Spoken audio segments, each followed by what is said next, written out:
എടാ നിന്ന് കരയാതെ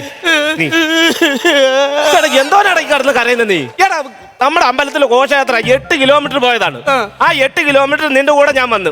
എന്നിട്ട് അവിടെ നിന്ന് എന്തെങ്കിലും കിട്ടിയോ? ഇല്ല. ഇല്ല. ഇവിടെ എവിടെങ്കിലും നോക്കാം. നീ അവിടെ പോയി നോക്ക്. കരയാതെ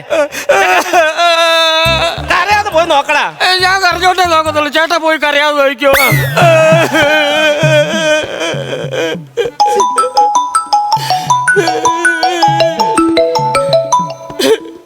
ഹലോ ഹലോ സെക്രട്ടറി. ഉത്സവം കഴിഞ്ഞില്ലയോ? ഉത്സവമൊക്കെ കഴിഞ്ഞ് ഞാൻ ഇതുവരെ അമ്പലത്തിൽ നിന്ന് വീട്ടിൽ പോയിട്ടില്ല. അപ്പൊ നമുക്കൊരു സാധനം എടുത്ത് അടിക്കാം. പറ്റിയ സമയം. ഞാൻ ഇതുവരെ വീട്ടിൽ പോയിട്ടില്ല. അതറിയാമോ? എന്നാ? നമ്മുടെ ഇവിടെ ശിങ്കാരിമേളം കൊട്ടാൻ വന്നൊരു പയ്യൻ, അവന്റെ മാല കളഞ്ഞു പോയി, സ്വർണ്ണമാല. അയ്യോ, അതിപ്പോ തിരക്കിക്കൊണ്ട് അവനിപ്പോ ഇവിടുത്തെ ഗ്രൗണ്ടിൽ തന്നെ ഇരുന്ന് കരയുവാണെന്ന്. ആണോ? അവനെ എങ്ങനെയല്ലെന്ന് പറഞ്ഞ് സമാധാനപ്പെടുത്തിട്ട് പറയാം. അല്ല ചെറുക്കം വല്ല പണിയും കാണാൻ കാണിച്ചാൽ പിന്നെ സെക്രട്ടറിയായിട്ട് ഞാനല്ലേ അമ്പലത്തിലെ, ഞാൻ കുരുങ്ങത്തില്ലേ? പിന്നെ ശരിയെന്നാ ഞാൻ പിന്നെ വിളിക്കാം. എനിക്ക് വീട്ടിൽ പോകാനൊക്കത്തില്ല. നീ എന്തിനാണ് ഇങ്ങനെ കിടന്ന് കാര്യം? എന്റെ ചേട്ടന്റെ കുഞ്ഞിന്റെ കഴുത്തെ കിടന്ന മാലയാ ഞാൻ ഇട്ടോണ്ട് വന്നത്. ചേട്ടൻ അറിഞ്ഞിട്ടില്ല, ചേച്ചി അറിഞ്ഞിട്ടില്ല. അറിയാവോ? ചേട്ടൻ അറിഞ്ഞിട്ടില്ല. എടാ ചേട്ടനോട് പറയുന്ന കാര്യമുള്ളല്ലോ, അത് പറഞ്ഞ് മനസ്സിലാക്കണം. ഫസ്റ്റ് ഇത് കണ്ടോ? പഴുതാരയല്ലത്. പിന്നെ പണ്ട് ചേട്ടൻ ഒരു ബുൾസൈ വേണമെന്ന് പറഞ്ഞ് ബുൾസൈ അടിച്ചു കൊടുത്തപ്പോ അതിന്റെ മഞ്ഞക്കാര് പൊട്ടിയെന്ന് പറഞ്ഞിട്ട് ചെരവനാക്കിനിട്ട് തലക്കടിച്ച് പൊട്ടിച്ചതാ. ആ പുള്ളിയുടെ മുന്നിലോട്ട് ഈ കൊച്ചിന്റെ മാലയം കളഞ്ഞിട്ട് അങ്ങോട്ട് ചെന്ന് കയറിയാലുണ്ടല്ലോ, എന്റെ കുടൽമാല എടുത്ത് അയാൾക്ക് മാലയാക്കി ഇടും. എടാ നിനക്കറിയത്തില്ലേ, ഇവിടെ ഉത്സവം നടക്കുമ്പോ ആയിരക്കണക്കിന് ജനങ്ങൾ വരുമല്ലേ? അതെ. അപ്പൊ പിന്നെ നീ സ്വർണ്ണമാല ഇട്ടോണ്ട് വരേണ്ട വല്ല കാര്യമുണ്ടോ? അതെന്ന് പറഞ്ഞാൽ ഞാൻ ഈ ഷർട്ടൊക്കെ ഊരിയിട്ടെന്നല്ലേ ചെണ്ട കൊട്ടുന്നത്. അപ്പൊ കാണുന്നവരുടെ മുന്നില് എനിക്കൊരു വെയിറ്റ് ആയിക്കോട്ടെ എന്ന് കരുതി ഇട്ടതാ. ഇത്രയും വെയിറ്റ് ഉള്ള ഒരു ചെണ്ട പോരാ, നിന്റെ മാലയ്ക്കാണോ വെയിറ്റ് കൂടുതൽ? ആ ഒരു വെയിറ്റ് അല്ല ഞാൻ ഉദ്ദേശിച്ചത്. ഞാൻ ഈ പെണ്ണുങ്ങളൊക്കെ കാണുമ്പോൾ ഉള്ള ഒരു ഗമ.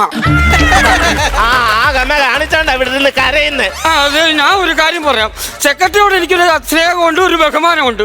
കാരണം ഇന്നലെ മാല പോയ സമയം മുതൽ എന്റെ കൂടെ രാപ്പകലില്ലാതെ നടക്കുന്ന മനുഷ്യനാണ്. പക്ഷെ മാലയില്ലാതെ എനിക്ക് വീട്ടിൽ കയറാൻ ഒക്കത്തില്ല.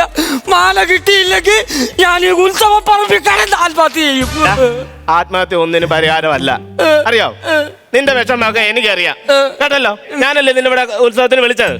അപ്പൊ നിന്റെ കാര്യങ്ങൾ നോക്കാനൊക്കെ അറിയാം. ഞാനൊരു മനുഷ്യ സ്നേഹിയാണ് കേട്ടോ, നിനക്കറിയാവോ അത്? അണ്ണ എന്റെ ദൈവം അണ്ണ ഒരു നല്ല മനുഷ്യനാണ്. മനുഷ്യൻ എപ്പോഴാ മൃഗമെന്ന് അറിയാൻ പറ്റത്തില്ല. അതുകൊണ്ട് ഇത് സേഫ് ആയിട്ട് വെക്കാം. അപ്പൊ എനിക്ക് മാല തരാൻ വേണ്ടി അല്ലായിരുന്നു? അയ്യാ, നിനക്ക് മാല തരാൻ വേണ്ടിയായിരുന്നു. നീ വീട്ടിൽ നിന്ന് ഇറങ്ങിയപ്പോ നിന്റെ കഴുത്തെ മാല ഉണ്ടായിരുന്നു? വീട്ടിൽ നിന്ന് ഇറങ്ങിയപ്പോ എന്റെ കഴുത്തെ മാല ഉണ്ടായിരുന്നു, അതെനിക്ക് ഉറപ്പാണ്. അതിനുശേഷം ഞാൻ അമ്പലപ്പറമ്പിൽ വന്ന് ഈ പറമ്പിൽ വന്നപ്പോഴത്തേക്കിനും എന്റെ കഴുത്തെ മാല ഉണ്ടായിരുന്നു, ഉറപ്പാണ്, എനിക്ക് ഉറപ്പാണ്. അതെങ്ങനെ ഉറപ്പിച്ച് പറയാൻ കാരണം? ആ സമയത്താണ് താലപ്പൊലിക്കുള്ള പെണ്ണുങ്ങളെല്ലാം കൂടെ വന്നത്. അവര് വന്നപ്പോഴത്തേക്കും ഞാൻ എന്റെ ഷർട്ടിന്റെ 2 ബട്ടൺ സൂരിയിട്ട് ഇങ്ങനെ അവരൊക്കെ മാല കാണിച്ചു കൊടുത്താണ്. അനിയന്റെ കൊച്ചിന് അരിഞ്ഞാണം വല്ലതും ഉണ്ടായിരുന്നു? അത് ഇട്ടോണ്ട് വരാൻ ഭാഗ്യം. എടാ ഞാൻ ഒരു കാര്യം ചോദിച്ചു. നീ വീട്ടിൽ നിന്ന് ഇറങ്ങിയപ്പോ നിന്റെ കഴുത്തല്ല മാല എങ്ങനാ പോയെന്ന് നിനക്ക് മനസ്സിലായോ? കഴുത്തെ മാല ഇല്ലാഞ്ഞപ്പോ എനിക്ക് മനസ്സിലായി മാല പോയെന്ന്. ഇവന് ഇതങ്ങനെ പറയും. എടാ നിന്റെ കഴുത്തേലെ മാല എങ്ങനാ പോയെന്ന് നിനക്ക് മനസ്സിലായ? അങ്ങനെ കഴുത്തെ മാല ഇല്ലാഞ്ഞപ്പോ എനിക്ക് മനസ്സിലായി മാല പോയെന്ന്. എന്റെ ദൈവമേ, നീ ഒരു കാര്യം ചെയ്യ്. നിന്റെ മൈൻഡിലോട്ട് ഞാൻ പറയുന്നത് കൊണ്ടുവരണം. കൊണ്ടുവരാം കേട്ടല്ലോ. നീ വീട്ടിൽ നിന്ന് ഇറങ്ങിയപ്പോ നിന്റെ കഴുത്തെ മാല ഉണ്ടായിരുന്നോ? ഉണ്ടായിരുന്നു. ഗ്രൗണ്ടിൽ വന്നപ്പം മാല ഉണ്ടായിരുന്നോ? ഉണ്ടായിരുന്നു. ഇനി പറ, മാല എവിടെ വരെ ഉണ്ടായിരുന്നു? വരെ ഉണ്ടായിരുന്നു. ഇവരെ ഞാൻ എന്ത് ചെയ്യണത്? ഞാൻ ഒരു കാര്യം പറയാം, എനിക്ക് മാലയില്ലാതെ വീട്ടിൽ പോകാനൊക്കത്തില്ല. ഒരു കാര്യം, നീ എന്റെ ചേട്ടനെ വിളി. ചേട്ടനെ വിളിയടാ. ഞാൻ ചേട്ടനെ വിളിക്കണോ? വിളി. അല്ല, നിങ്ങൾക്ക് എന്റെ ചേട്ടനെ അറിയാൻ മേലഞ്ഞിട്ടാണ്. എന്റെ ചേട്ടൻ സിനിമാ താരോ സീരിയൽ നടനോ അല്ലാന്നോ? അല്ല, അതെന്നെ അങ്ങനെ ചോദിച്ചേ. പിന്നെ ഞാൻ എങ്ങനെ അറിയൂടാ? ഞാൻ വിളിക്കാം, കുഴപ്പമൊന്നുമില്ല. പക്ഷെ ആളത്ര ശരിയല്ല, ഭയങ്കര ഗൗരവക്കാരനാ. നീ വിളി. എന്റെ അടുത്ത് ഗൗരവം കാണിക്കാൻ. ഹലോ. എടാ നിനക്ക് നാണം ഉണ്ടോടാ? എടാ കല്യാണത്തിന് പോകാൻ വേണ്ടി തേച്ച് വെച്ച മുണ്ടല്ലടാ നീ എടുത്തോണ്ട് പോയെ. നീ ഇങ്ങ് വാ കേട്ടോ, നിന്നെ ശരിയാക്കുന്നു. അപ്പൊ ആ ചേട്ടന്റെ മുണ്ടാണല്ലേ? അതെങ്ങനെ മനസ്സിലായി? 2 ഇടി വഴി കൂടെ വരുന്നുണ്ട്. ഹലോ ഹലോ, അമ്പലത്തിലെ സെക്രട്ടറിയാ കേട്ടോ. ആ എന്താ സെക്രട്ടറി? ചേട്ടൻ ഇവിടെ വരെ ഒന്ന് വരണം. എന്തിനു? അവൻ വല്ല പ്രശ്നം ഉണ്ടാക്കിയോ? അയ്യോ, പ്രശ്നമൊന്നും ഉണ്ടാക്കില്ല. നമ്മൾ തമ്മിൽ ഒന്ന് സംസാരിക്കാൻ വേണ്ടി. അപ്പൊ ചേട്ടൻ ഇവിടെ വന്നാ കൊള്ളായിരുന്നു. ആ എന്നാ ഞാൻ അങ്ങോട്ട് വന്നേക്കാം. ശരി ശരി ശരി. അമ്പലത്തിന് മത്സരത്തുണ്ട്, വരും ആരാ? Okay okay okay okay. Climax ആയിട്ടുണ്ട് കേട്ടോ. അയ്യോ, നമ്മൾ തുടങ്ങിയല്ലേ ഉള്ളൂ, പെട്ടെന്ന് ക്ലൈമാക്സ് ആവുമോ? അതല്ല, നിന്റെ ചേട്ടൻ വരുമ്പോ നിന്റെ ക്ലൈമാക്സ് ആവുമെന്ന്. അയ്യോ ചേട്ടനോ? അയ്യോ അയ്യോ, ഇത് ഇവിടുത്തെ മാറ്റിയേക്കല്ലേ പണി കിട്ടും. നമസ്കാരം. നമസ്കാരം. എന്റെ പേര് വിജയൻ. ഞാനാണ് ഈ അമ്പലത്തിലെ സെക്രട്ടറി. ഓ അത് സാരമില്ല, എല്ലാ അമ്പലത്തിലൊക്കെ സംഭവിക്കുന്നത്. അതെ, എന്റെ അരി എന്തെങ്കിലും പ്രശ്നം ഉണ്ടാക്കിയോ? ഒരു പ്രശ്നം ഉണ്ടാക്കില്ല. പിന്നെ എന്തിനാ നിങ്ങൾ എന്നെ വിളിച്ചു വരുത്തിയത്? എടാ, നീ പറഞ്ഞു കൊടുക്കണം. ഞാൻ എന്താ പറയാ, എനിക്ക് പേടി അങ്ങേരെ. നിങ്ങൾ ഇന്ന് എന്തേലും സോൾവ് ചെയ്യും. ചെല്ല് ചെല്ല്. ഞാൻ തന്നെ പറയണോ? സെക്രട്ടറി എന്തിനാ എന്നെ വിളിച്ചു വരുത്തിയത്? അതെ, ആ, എന്താ പേര്? എന്റെ പേര് ദിവാകരൻ. ദിവാകരൻ. കൊട്ടാറുണ്ടോ? ഞാനങ്ങനെ കൊട്ടാറുണ്ടോന്നോ?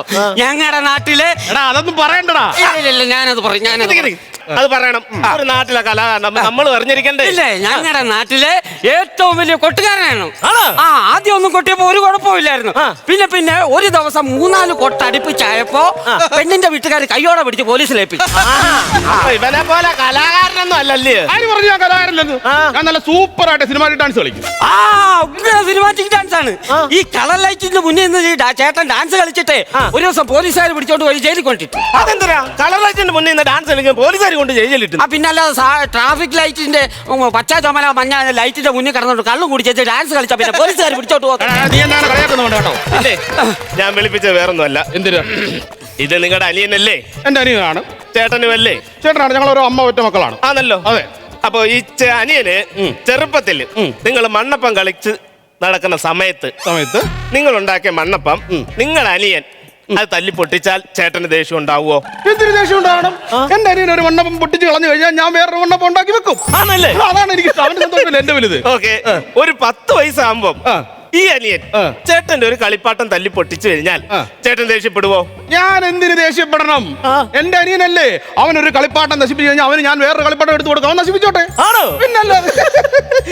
അപ്പോഴേ ഈ അവസ്ഥയില് ചേട്ടന്റെ അനിയൻ ഒരു സ്വർണ്ണമാല കൊണ്ട് കളഞ്ഞു കഴിഞ്ഞാൽ ചേട്ടൻ എങ്ങനെ പ്രതികരിക്കും? ചെവക്കല്ലടിച്ചാൻ പറിക്കും.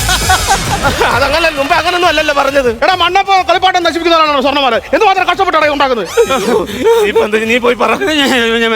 എനിക്ക് പേടിയാ. ചേട്ടാ, പിന്നെ എന്റെ കഴുത്തെ കിടന്ന സ്വർണ്ണമാല പണയിനിരിക്കുവാണല്ലോ. നിനക്ക് സ്വർണ്ണമാല ഉണ്ടായിരുന്നു? ഉണ്ടായിരുന്നു. അത് പണയിനിരിക്കുവാണ്. അപ്പൊ ഇവിടെ കൊട്ടാൻ വരുമ്പോ എന്റെ കഴുത്തേൽ ഒന്നും ഇല്ലല്ലോ എന്ന് കരുതിയിട്ട് ചേട്ടന്റെ മോളുണ്ടല്ലോ, നമ്മുടെ മുത്ത്. ആ, എന്റെ മുത്ത്. ആ, മുത്തിന്റെ കഴുത്തെ കിടന്ന സ്വർണ്ണമാല ഇട്ടോണ്ടാ ഞാൻ ഇവിടെ വന്ന് ആ മാല എന്റെ ഇന്ന് കളഞ്ഞു പോയി. എന്നെ തല്ലരുത്, അടിക്കരുത്. അയ്യോ, അടിക്കില്ലേ, അടിക്കല്ലേ. നീ എന്തോടാ എന്നെ കുറിച്ച് വിചാരിച്ചു വെച്ചേക്കുന്നത്? എടാ, ഒരു മാല പോയെന്ന് പറഞ്ഞ് ഞാൻ നിന്നെ കയറി അടിക്കുവോ? ഇല്ല. നീ എന്ത് വിചാരിച്ചു വെച്ചേക്കുന്നത്? അത് പോട്ടാ, മാല പോങ്ങി പോട്ടെ, നമ്മള് വേറെ മാല മേടിക്കും. കുഴപ്പമില്ല. കുഴപ്പമില്ല. നീ എന്തോടാ? അയ്യോ, സ്നേഹമുള്ള ചേട്ടൻ കണ്ടു ഒരു മാല പോയിട്ട് ആ പുള്ളിയുടെ മുഖത്ത് ആ എക്സ്പ്രഷൻ നോക്കടാ. തിരിച്ചോണ്ടല്ലേ പറഞ്ഞത്? ഇതാണോ സ്നേഹമുള്ള ചേട്ടൻ? സംഭവം എന്താണെന്നറിയോ? എനിക്ക് കുറച്ച് കാശിന്റെ ആവശ്യം വന്നു. അന്നേരം ഞാൻ പെണ്ണുമ്പളെ അറിയാതെ ആ മോടെ മാല ഊരി ഞാൻ കൊണ്ട് പണയം വെച്ചു. എന്നിട്ട് ഒരു റോളിൽ കൊണ്ടുള്ള മാല എടുത്ത് മോടെ കഴുത്തിലിട്ട് ആ മാലയാണ് ഇവിടെ കൊട്ടാൻ കൊണ്ടുവന്ന് പോയത്. അതിനാകെ 250 രൂപയേ ഉള്ളൂ. പക്ഷെ ഇവനെ ഞാൻ 500 രൂപ മേടിക്കും. അത് വേറെ സത്യം. നീ ഇങ്ങനെ പേടിക്കേണ്ട കാര്യം ഉണ്ടോടാ? ചേട്ടാ, ഒരു നല്ല ചൈത്തായി പോയി ചെയ്ത് കേട്ടോ. ഞാൻ ഇവിടെ കിടന്ന് വെറുതെ കിടന്ന് ഉരുകിയെന്ന്. പേടിച്ചു പോയി? പിന്നെ ഞാൻ പേടിച്ചു പോയില്ലേ. വെള്ളം വേണോ? വെള്ളം വേണം. ഒരു നാരങ്ങ വെള്ളം കുടിക്കാം. പക്ഷെ ഈ സെക്രട്ടറി ഞാൻ മറക്കത്തില്ല. എന്റെ ജീവിതത്തിൽ നല്ല മനുഷ്യനാണ്. എന്റെ കൂടെ നിൽക്കുമായിരുന്നു. ഇങ്ങോട്ട് ഇനിയിപ്പൊ എന്റെ സ്വന്തം മാലയുണ്ട്. 2 ദിവസം കൊണ്ട് അവന്റെ പുറകെ നടക്കും. ഒരു ടെൻഷൻ പഠിച്ച് അവന്റെ ഒരു വരവ് മാല.